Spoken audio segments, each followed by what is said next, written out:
Okay, I think we're going to go ahead and get started here today. Thank you everyone for coming to our webinar. As you may or may not know, attendance to this webinar does give you access to the application fee waiver, which is always great, but there's a ton of stuff to be taken from this presentation as well. My name is Hallie. I am the Indigenous Student Recruitment Specialist at the University of Calgary. So I'm looking to bring Indigenous students to the university and help guide them through some of our pathways to admissions, some of our supports. And again, working through that application fee waiver, which is a great reason to be here today and to listen through the whole thing. We'll talk about how to do that near the end of the presentation, but I also want to let everyone know that joining me today is my coordinator, Alicia. She is the coordinator of Indigenous recruitment and community engagement at the university.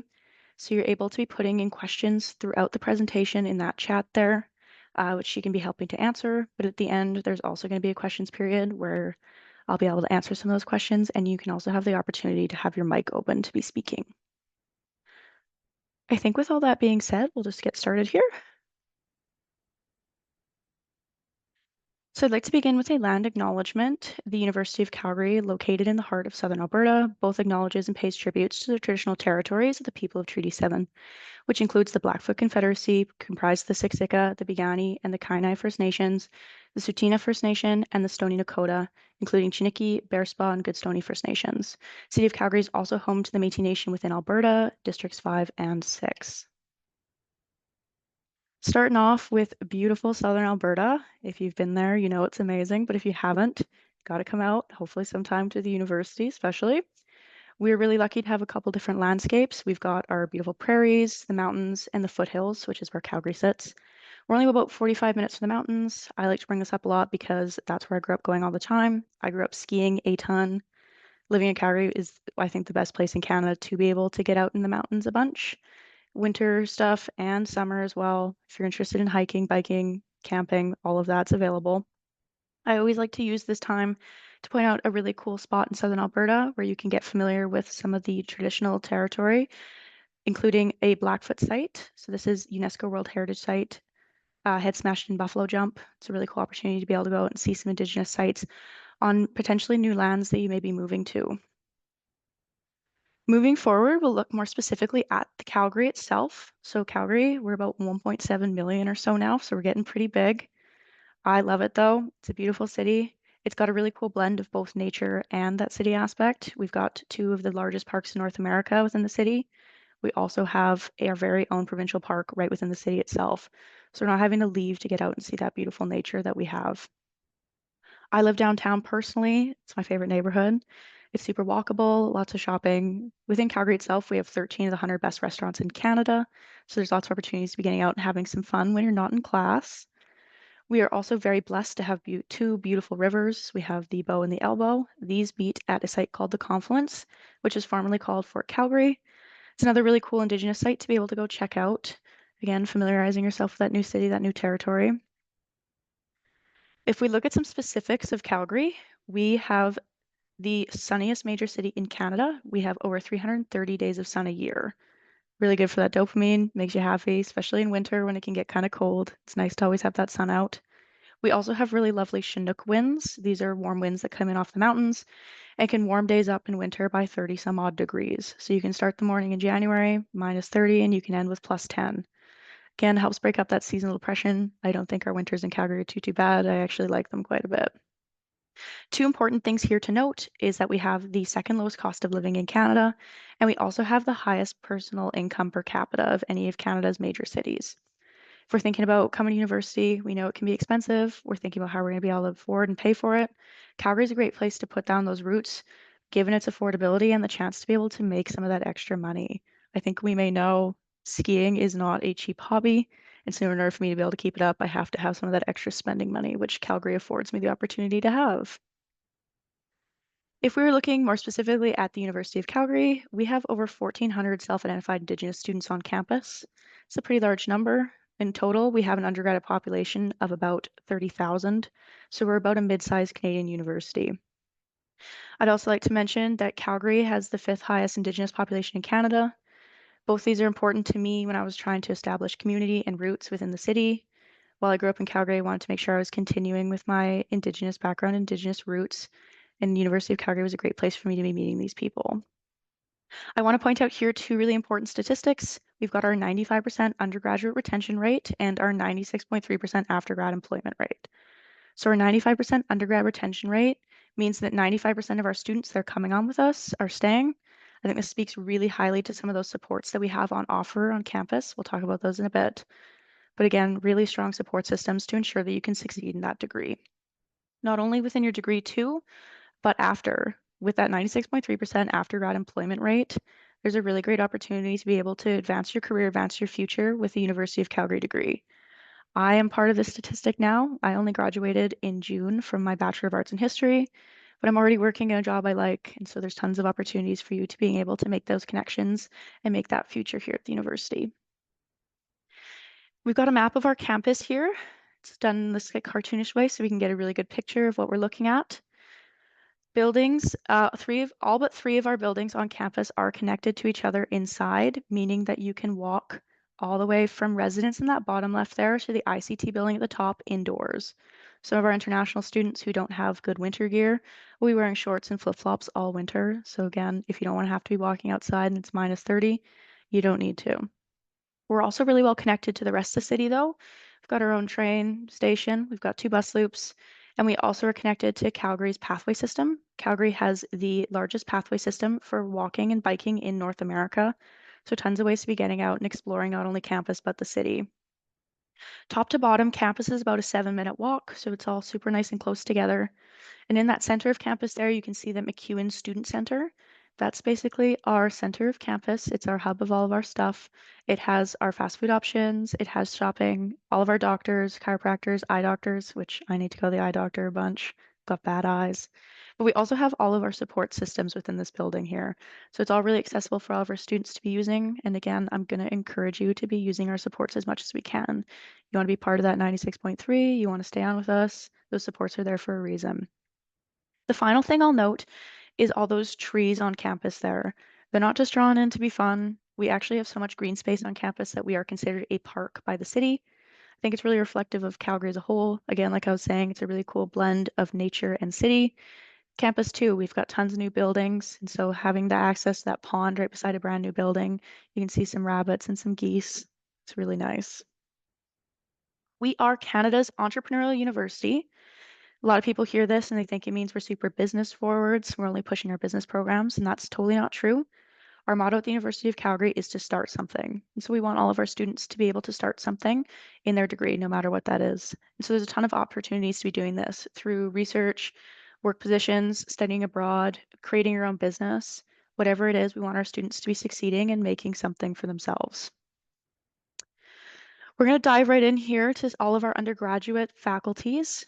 I can't talk about them all today, unfortunately. I wish I could, but I'll just touch on a couple. I do want to make a note here that all of our faculties are super cool, and there's a ton of unique things in each one that make them different. But because we don't want to be here for 3 hours, we'll just focus on a few. I'll start there with that faculty of kinesiology. We have one of the top sports science schools in North America. So if you're interested in sports science, we are a place to be looking at. We have the only NFL grant in Canada to be studying concussions. So if you're interested in concussion research, we're a really great option. If you're also interested in designing, researching, and testing products for really high level brands, we're also a great place to be doing this. We partner with brands like Nike, Adidas, and Lululemon to help make their products. These are our students doing this through our Human Performance Lab. So some really cool opportunities to make that degree more hands-on. Within our Faculty of Nursing, I'm going to talk about two things. Firstly, I'm going to talk about our lottery program. So nursing has changed this year to be based on a lottery system. If you are making an 82% average and have the 5 required courses for nursing, you can be automatically entered into our lottery. This lottery will then randomly select students for entrance to the university. If we are Indigenous students, self-identifying as Indigenous on our application, and we're making an 82% average, we are looking to auto-admit you into the program. So if you are interested in becoming a nurse, we are a really great option. Once you are on campus, the fun doesn't end there. There's tons of stuff to be doing, including using our simulation labs. So these labs can go for over $1 million a piece. So they're super high tech and they're equipped with robots. These robots are able to behave like humans do things like give birth, have heart attacks, other medical ailments and distresses. And so students are able to learn how to treat patients without having to treat humans right away. Then when they're going into their practicum in later years, they're entering hospitals and finally, after their degree, entering work, they've got a ton of experience under their belt and they're confident in their nursing abilities. I'll move here into customizing our experiences. The most important part to pay attention to is that red portion down there. The yellow part, while important, is after your first year of study, so you really want to be focusing primarily on the red. You get two choices of majors on your application, so you get two programs of choice. We're always going to encourage students to be picking that first choice of whatever they want to be doing, their dream program. And that second choice maybe as a backup option, something that's less competitive, gives you a good chance of still being admitted. You can also do it like I did though. I just picked two programs that I was interested in. I was accepted, and after that, I got to choose what program I was interested in. We got a little bit of time to think about it as well, so it gives you a bit of flexibility there. The other thing we can consider is taking a combined degree option. This is taking programs from two different faculties and making it one degree. We see a lot of students doing this with business and engineering. Calgary is actually the capital of engineering in Canada, and we have the highest number of head offices per capita in Canada as well. So students who are wanting to enter engineering in those head offices in that high level are taking these combined degree options to make sure they're getting there quicker. After your first year of study, we can start looking at declaring that minor, adding in a better certificate, or at this stage, we can also think about doing that combined degree option again. But really what we want to be thinking about right now is what is it we want to be studying, what kind of programs interest us, and putting those down on our application. Our admissions process is fairly straightforward, but we're going to walk through it so it makes a ton of sense. Admission is competitive. It's going to be based on 5 faculty-specific courses. So these are going to depend based on the program and the faculty that you're applying to. All programs have these 5 required courses, and they also have an estimated competitive average. The average is calculated by taking those averages of those 5 courses together, add them up, divide by 5. That's your average. We want to make sure that we're trying to meet that estimated competitive average zone if possible. Some of our programs do have supplemental requirements. They are few and far between. Most of our programs are, again, going to be based solely on those grades. But programs like dance require an audition to make sure that you actually can dance. And we have programs like social work who are looking at supplementary questioning to make sure you're the right personality and fit for the job. Again, you're going to want to be making sure that you're checking online, seeing if those programs that you're interested in do have that extra requirement, but most do not. We'll use an example here to understand our admissions process, and we're going to use this throughout walking through our admissions pathways so that we can keep the same example in our minds. We're going to keep picking on kinesiology here. As we can see, kinesiology required courses for evaluation are English, pre-calculus, biology, chemistry, and one other approved course or option with an estimated competitive average of a mid-80s. Keeping that in mind, if we are self-identifying on our application as Indigenous, there are alternate pathways that we can look for to offer you admission to the university. So all of our students are first going to be starting at that general admissions path. That's that before step 1 piece. And that's that 5 required courses and estimating competitive average that we just talked about. So if we're pretending that you're a student applying into kinesiology, if you were unable to make a mid-80s competitive average, we can look at our first process there, that Indigenous admissions process. So we basically offer a buffer zone for all of our programs at about 10% at a high school level and 0.7% GP or 0.7 GPA for university transfer students. Thinking again, kinesiology, if we're offering an estimated competitive average of mid-80s, we could instead try to look to admit you with a mid-70s instead. It does offer about 10% again on all those programs or 0.7 GPA, so long as your average is above a 2.0 from university or a 70% from coming in from high school. If we're still below that estimated competitive average, totally fine. That's why we have these pathways. We'll look at that step 2 now. That's our supplementary process. And so this looks at submitting a personal statement. It can be done in a couple different ways: essay, audio message. It can be done as a video call. Whatever it is that you're interested in expressing yourself, we're going to be able to accept that. There are some guiding questions online to help you. We're really looking at seeing your educational background and your educational future. We want to hear all about you.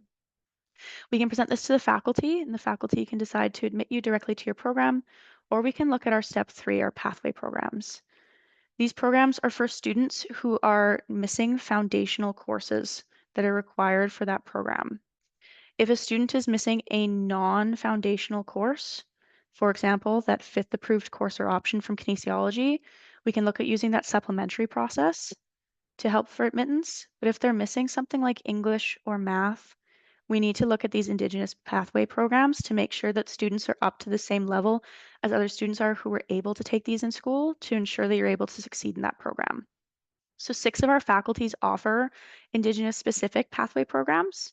This is arts, sciences, business, architecture, engineering, and kinesiology. As well, the Workland School of Education offers a general bridging program, so something to keep in mind. During this year, you'll be taking foundational courses to get you caught up with that high school level while also taking first year university courses at the same time. So again, you're already in that program.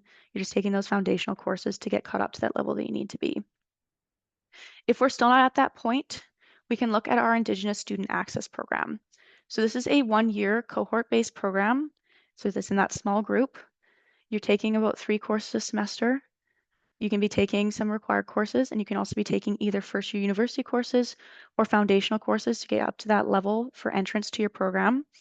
There's tons of workshops, tutorials, peer supports, cultural advising. After that year is completed, we can look to admit you into your program or into one of those pathways depending on where you're at. The admission requirement for this is English to the 12 level with a 65% or higher.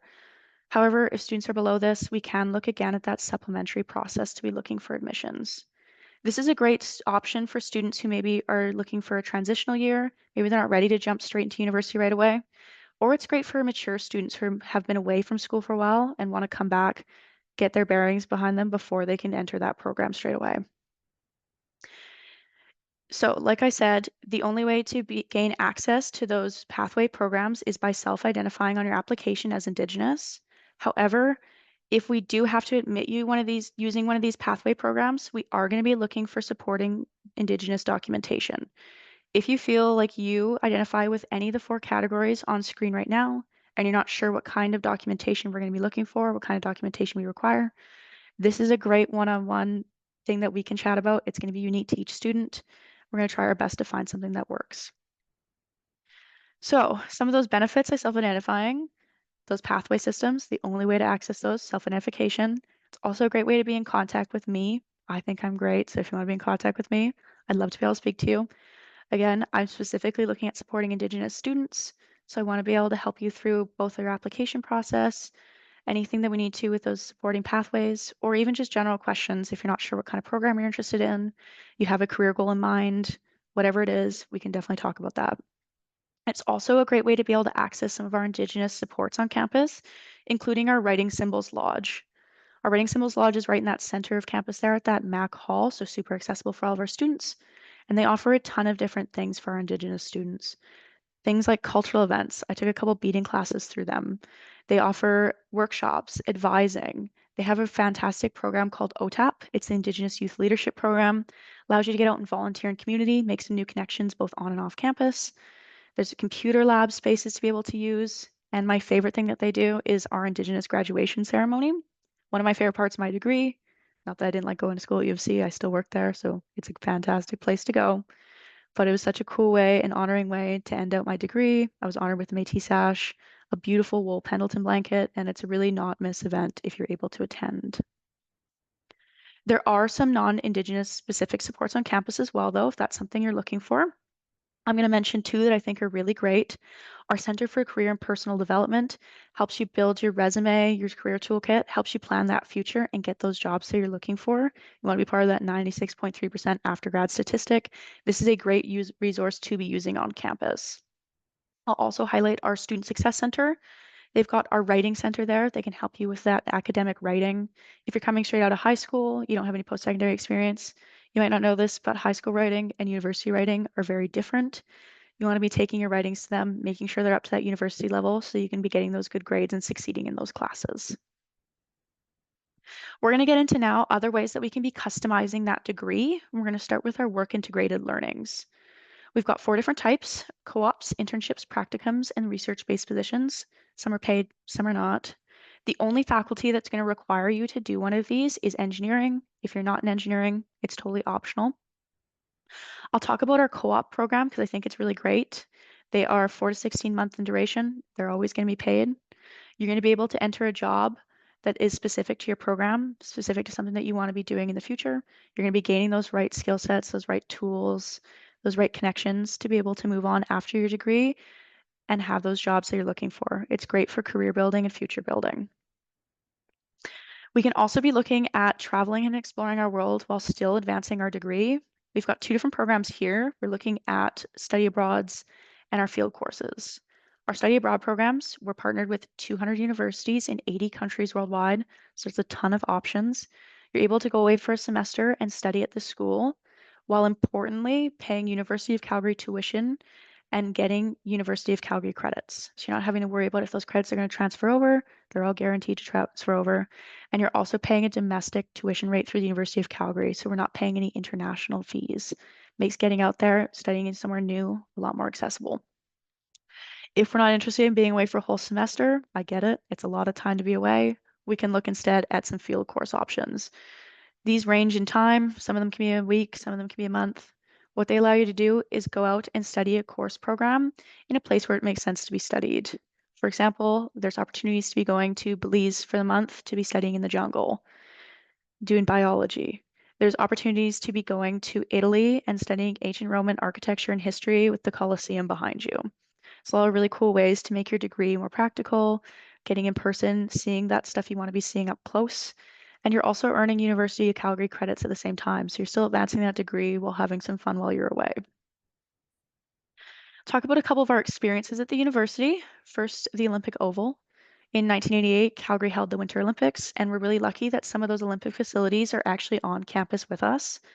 The Olympic Oval is the fastest ice in the world, so you can go out and see both national and international skaters out there almost all the time. It's really cool to be able to go watch when you're on a break, but you're also able to get out and skate there too during public skates. And because it is the fastest ice in the world, it does make you feel a lot faster and better at skating than what you actually are. I'll also talk about our outdoor center. This is the cheapest place in the city to be renting gear from. So, like I said, I like to go outside, I like to camp, but I can't justify buying a tent because I don't get out camping nearly as much as I want to. So I rent my gear from them. Again, cheapest place in the city, makes getting out a little bit more accessible for students. We have over 400 student clubs to be choosing from. My favorite was ski club. You can get out, get discounted pass rates. There's weekend trips. Great way to meet a bunch of people. If you're not interested in skiing though, that's why there's over 400 to choose from. There are all types, academic, cultural, you name it, we probably have it. On the off chance we do not have the club that you're interested in, we can be looking at creating our own club and having the Students' Union help fund it. It's a really great way to make your interest funded, hang out with your friends, and do it for cheaper than you could. It's always important that we stay up and moving. We don't want to be sitting still all the time. A couple different ways to be doing this. First, my favorite, intramurals. We have a ton of different intramural sports to be choosing from, but I'll talk about my favorite, intramural dodgeball. I ended up playing this. It was so much fun. I met a ton of people this way. I also met a ton of people this way because I didn't actually have a team to be playing on initially. None of my friends wanted to play dodgeball with me, so I joined an individuals team made up of people who also didn't have another team to be on. And so I met a ton of people, was able to get out, have fun, be active. It was a great way to spend my Thursday afternoons. If you're not interested in organized sports, still be looking at using some of our facilities. These are all on campus and accessible for our students. We've got our oval, like I was saying, but we've also got our swimming pool, we've got our gymnastics center, bouldering wall that I've used lots, and our racket courts if you want to be playing some squash. If you are a real athlete and not an intramural dodgeball player, you can be looking at playing on one of our sports teams. We have varsity and club sports to be choosing from. If this is something that you're interested in doing, please be connecting with a coach. The QR code's on screen right now, but you can also find it online. Don't send me your highlight reel. I don't know what to do with it. Be sending the coach that, give them your information, and be in contact with them. Even if we're not playing on one of those sports teams, doesn't mean that we can't be involved with them in some way. All of our home games are free to all of our students, so great to be getting out and watching some new sports. I know I watched a lot of field hockey during my degree. Didn't really know the sport well beforehand, but it was great to get out and see that. We also have, in my opinion, our best event of the year. It's related to sports. It is our Crow Child Classic. So every year, January, we play our rival school, Mount Royal University, men's and women's hockey at the Saddle Dome. So if you don't know, that's where the Flames play. So we had a record-breaking 13,000 students show up last year. It's super high energy, high spirits. It's kind of chaos. It's a ton of fun. And you can miss like an event that you cannot miss if you're coming to the university. If we are looking at living on residence, always a great option for first year students. It's a great way to be meeting people. It is guaranteed for all of our first year students. So you're not having to worry about if you're going to have that space or not, so long as you're applying by the due date. If you think that dorm photo on screen looks really small right now, don't be alarmed. We have the largest dorms in Western Canada. So if you want to make that little room just a little bit bigger, we're a great option for that. We do have meal plans available. We have our 5 and 7 day. These are mandatory, so you have to pick one. If you're not going to be able to get home every weekend, you're going to be staying in Calgary for most of the time. I'd pick the 7 day plan, so make sure you're eating on weekends. But if you are able to go home, 5 day might be the right one for you. There's a couple different options that we can be choosing from. We've got our single rooms, our double rooms, and in select instances, there are some accessibility to apartment styles. But for the most part, our first year students are living in those single and double rooms. As a double room, you can either be living with a roommate that you already know, you're able to ask and request to be living with them, or we can try living with someone new. There's a matchmaking service questionnaire that you can answer. It's not very long, and it's going to be able to match you with someone who's a good fit for you to be living with. So if you like to stay up late, they'd never put you with a roommate who likes to get up really early. Submitting our application. If we are coming from Alberta, BC, or Saskatchewan, this is done online through Apply Alberta.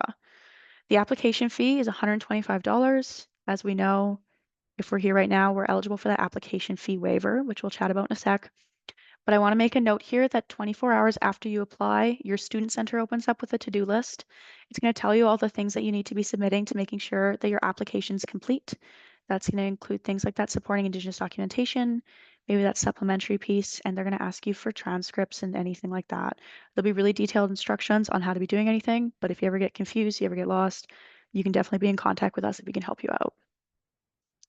Our application fee waiver walkthrough. I'm sure this is a much anticipated slide. You are eligible for an application fee waiver if you're here today and if you're applying within 7 days of today's event. That's really important. Want to be making sure we're applying within 7 days of today. If you have not yet applied, once you reach the payment stage of the application, you will be asked, how would you like to apply? You're going to select that option 3. You're going to pay through an alternative payment method. After the 7 day period has ended, it takes us some time to be able to process that application fee waiver. So we're looking at 10 to 12 business days after the application fee waiver period ends to be getting that submitted and approved. So don't be alarmed if it's not done right away. It should be coming. The one important thing that I'll mention here is to ensure that you are eligible for this, you need to be applying using the same email that you used to sign up for this webinar today. Helps us tag your accounts together, make sure that we know that you were attendance today and also applied. If you have already applied and you've signed up for this event with a different email, we can be tagging your accounts together, but make sure that you're emailing us, telling us that that's something that you've done so we can actually make sure that we're getting that application fee waived for you. If you have already applied and you're here today, there is still an option to have your application fee refunded to your account. It's going to go through the same process again, so it's going to take those extra business days. So don't be alarmed if it's not in right away. It'll go back to your student center. From there, you can decide if you want to get that refunded directly to your account, or you can leave it in your student center and use that to pay your admissions deposit if you're accepted to the university. Again, want to be making sure we're using that same email, or if you haven't used that same email, please be in contact with us. I want to talk really quickly here about our tuitions and fees. It's never the most fun part of the presentation, but it's always important to keep in mind. Our domestic tuition falls between $7,000 and $10,000 a year. It's going to depend on your program. Our general fees are listed right now as $2,000 to $2,500. If you're not having to buy a new computer this year, I think you can expect these fees to be a little bit lower, but it's always good to keep in mind. And that third piece there are the residence and meal plan expenses between $9,000 to $16,000 for the year. It'll be more expensive if you're choosing to live in a single room. It'll be more expensive if you're doing the 7 day meal plan. Always good things to keep in mind. If you're wanting to see specifically what your fees would look like for you, you can be using our undergraduate student cost estimator. It's on screen right now. You can also find it online. Just search up those words, put in exactly your program, if you want to see our fees, if you're going to be living in residence, all of that, and you can see what that cost for that first year might look like for you. The nice thing though is that we offer a ton of scholarships, awards, and bursaries to our students to help them pay that tuition. So 36% of our entering students are receiving an award of some kind, so a very high number.